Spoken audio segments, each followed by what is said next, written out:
សួស្តីអ្នកទាំងអស់គ្នាតើអ្នក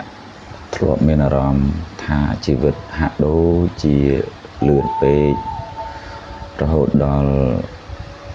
អ្នកបាត់បង់ការគ្រប់គ្រងខ្លួនឯងដែរទេ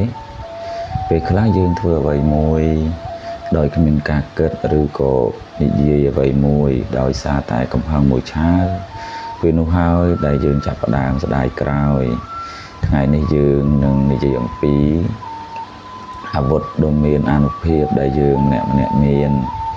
ប៉ុន្តែយើងមិនសូវបានប្រើប្រាស់វា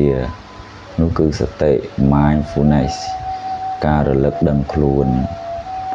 សតិមិនមែនជាការអង្គុយធ្វើសមាធិជានិច្ចនោះទេសតិគឺជារឿងសាមញ្ញបំផុតវាគឺជាសមត្ថភាពក្នុងការដឹងច្បាស់ថាយើងកំពុងធ្វើអ្វីគិតអ្វី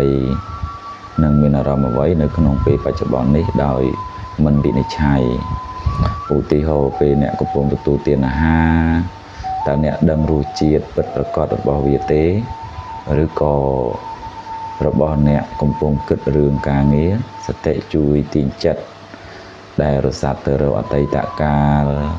ការសោកស្ដាយអនាគតការបារម្ភឲ្យត្រឡប់មកពេលឥឡូវវិញហេតុអ្វីបានជាសតិសំខាន់ម្ល៉េះការទប់ស្កាត់កំហឹងពេលមានរឿងអាក្រក់កើតឡើងបើសិនបើអ្នកមានសតិអ្នកនឹងមានចន្លោះពេលខ្លីរវាងអារម្មណ៍ខឹងនិងសកម្មភាពតបតចន្លោះពេលនេះហើយដែលអនុញ្ញាតឲ្យអ្នកដកដង្ហើមវែងហើយជ្រើសរើសការឆ្លើយតបដ៏ត្រឹមត្រូវជាជាងធ្វើតាមកម្លាំងអារម្មណ៍ជៀសវាងកំហុសឆ្គងដែលអ្នកធ្វើការដោយមានសតិអ្នកនឹងយកចិត្តទុកដាក់ខ្ពស់ទៅលើលម្អិតធ្វើឲ្យការងារមានប្រសិទ្ធភាពនិងកាត់បន្ថយការធ្វេសប្រហែសតើត្រូវអនុវត្តសតិដោយរបៀបណាមិនពិបាកទេដង្ហើមជាយុទ្ធការពេលណាដែលអ្នក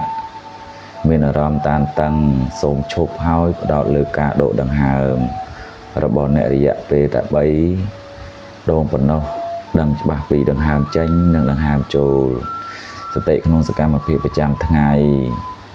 ពេលអ្នកដើរសូមដឹងថាជើងរបស់អ្នកកំពុងប៉ះដីពេលអ្នកដុសធ្មេញសូមដឹងពីចលនានៃដៃរបស់អ្នកធ្វើវាដោយវត្តមានពេញលេញនៃចិត្តការរលឹកខ្លួនដាក់ម៉ោងរោ2ទៅ3ដងក្នុងមួយថ្ងៃពេលឮសំឡេងរោសូមសួរខ្លួនឯងថាតើពេលនេះខ្ញុំកំពុងគិតនិងមានអារម្មណ៍អ្វីរួច